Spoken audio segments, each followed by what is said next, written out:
Pemirsa, senilai 3 miliar US dollar atau setara 50 triliun rupiah dana investasi untuk proyek Bandara Internasional Bali Utara yang akan segera dibangun di atas laut di kawasan Kecamatan Kubu Tambahan, Kabupaten Buleleng. Investasi tersebut nantinya untuk pembangunan tahap awal dari bandara tersebut, yakni airport.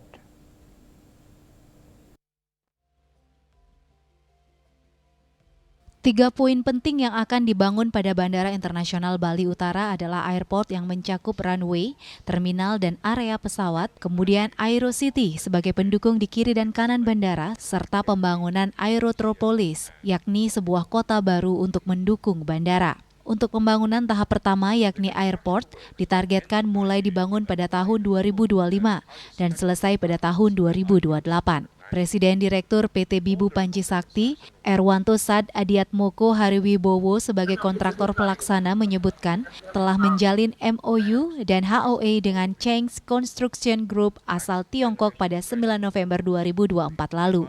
Di KBRI Cina Beijing, pada saat kunjungannya Presiden Prabowo ke Cina, Erwanto menyebut untuk tahap berikutnya yakni pengembangan kawasan Aerotropolis dan Aerocity yang akan terhubung langsung ke jaringan tol, ada investor lain yang menunggu yakni Cina, Qatar, dan Jepang.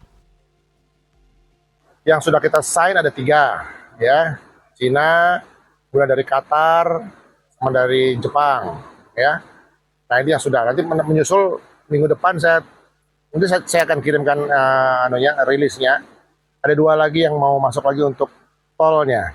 Kan kita bersama untuk bangun tol sama bangun bandara ya. Jadi infrastruktur bersama dengan bandara bersamaan lah dikerjakannya. Jadi nggak ada keraguan lagi.